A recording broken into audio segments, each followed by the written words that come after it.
জয়, শুভ সকাল আপনাকে। জানতে চাইছি চট্টগ্রামের ট্রেনে ঈদ যাত্রা কতটা স্বস্তিতে চলছে এবার, আর শিডিউল বিপর্যয় বা টিকিট নিয়ে কোনো অভিযোগ রয়েছে কিনা যাত্রীদের? ধন্যবাদ লাইভ আপনাকে। দেখতে পাচ্ছেন যে ঈদ যাত্রা শুরু হয়েছে, তো 3 দিন ধরে ঈদ যাত্রা শুরু হলে কিন্তু আজকে থেকে যাত্রীদের ভিড় অনেক বেড়েছে, যেহেতু গতকাল থেকে বন্ধ হয়ে গেছে।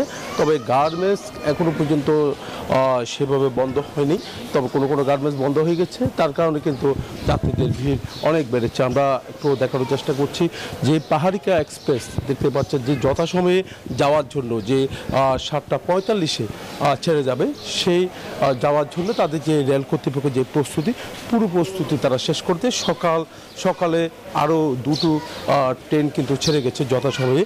যদি এইভাবে হয় যে কোনো শিডিউল বিপর্যয় যদি না হয়, তাহলে যাত্রীদের স্বস্তি হবে বলে মনে করছেন, যেহেতু গর্মুখ মানুষ যারা সবসময় কিন্তু যখন ঈদ আসে তখন কিন্তু তারা ছুটে যায় নারীর টানে বাড়িতে।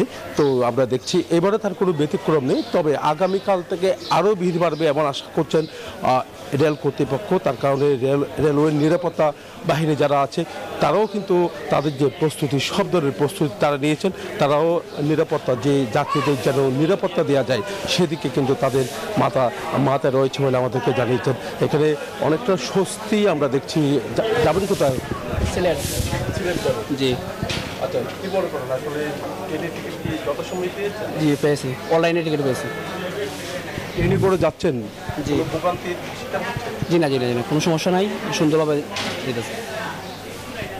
আমরা আরও কয়েকজনের সাথে কথা বলার চেষ্টা করব। দেখতে পাচ্ছেন এখানে যারা যাত্রী তারা পুরোপুরি করছে যেন তাড়াতাড়ি তাদের যে আসনগুলো সেই আসনগুলো নেওয়ার জন্য। তবে ট্রেনটি ছেড়ে যাবে একটু পর, বলতে যে 7:45 তো এর আগে যে ট্রেনগুলো ছেড়ে গেছে যথাসময়ে ছেড়ে গেছে বলে আমাদেরকে জানিয়েছেন। যারা যাত্রী আছে তাদের সাথে একটু কথা বলতে চাচ্ছি। যাবেন কোথায়? সিলেট যাবেন? কোনো সমস্যা হচ্ছে না?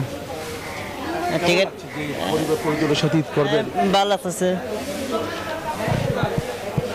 এখানে আরও যাত্রীরা আছেন, তাদের সাথে একটু কথা বলবো। আপনার সাথে একটু কথা বলতে চাচ্ছি। ভাই, ঈদ করবেন পরিবার পরিজনের সাথে, বাড়ি ফিরছেন, কেমন লাগছে? আলহামদুলিল্লাহ ভালো। যাবেন তো? সিলেট যাবেন।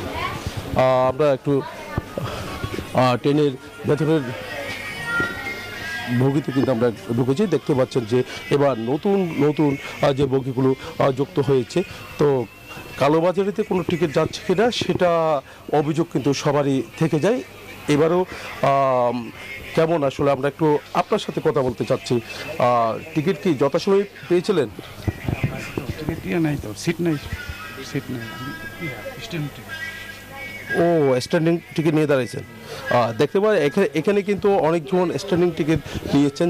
এখান থেকে চট্টগ্রাম থেকে সিলেট যাবে, দাঁড়িয়ে ট্রেনে করে যাবে। তাহলে বুঝতে পারছেন বাড়ি যাওয়াটা তাদের জন্য কতটুকু সুখকর হচ্ছে। ট্রেনের সংখ্যা যেমনটা কম, তেমনিভাবে বগির সংখ্যাও কিন্তু আরও বাড়ানো দরকার বলে মনে করছেন। আমি একটু জানতে চাচ্ছি কেমন আসলে ঈদ করবেন সবার সাথে, পরিবার পরিজনের সাথে ঈদ করবেন, কেমন লাগছে? আর ট্রেনের টিকিট যথাসময়ে পেয়েছেন কিনা?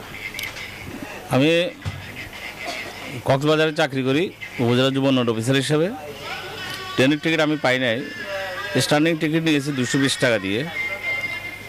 এমনি কাউন্টারে বিক্রি করে 155 টাকা, কিন্তু এখানে টিটির মাধ্যমে বিক্রি করে 220 টাকা। এটা কিন্তু একটা হয়রানির শিকার হচ্ছে আমরা, যেহেতু আমাদের স্টেশনে কাউন্টার আছে। সেখানে আমি স্ট্যান্ডিং টিকিট তো আমি 155 টাকা করে পাই, কিন্তু 220 টাকা করে নিচ্ছেন। এবং আমি এখন টিকিট দিয়ে আসছি, তো আমি যাব কুমিল্লা লাকসামে। বুঝতে পেরেছেন এখানে অনেকজন যাত্রী আমরা দেখছি যারা সিলেট যাবে বা অন্যান্য যে কুমিল্লা সহ অন্যান্য জায়গা যাবে, যেহেতু লোকাল ট্রেন, তো তারা টিকিট পায়নি। অনলাইনে যেহেতু টিকিট বিক্রি হয়েছে, কেউ পেয়েছে কেউ পায়নি। তবে আমরা দেখছি এখানে যারা পায়নি তারা স্ট্যান্ডিং টিকিট আবার নিয়েছে, দাঁড়িয়ে তাদের গন্তব্যস্থানে তারা যাবেন। এই ছিল আমার এখানকার সর্বশেষ। ফিরে যাচ্ছি স্টুডিওতে লাইবার কাছে। এই ঈদে জামা জুতো অ্যাক্সেসরিজের ডিসকাউন্ট।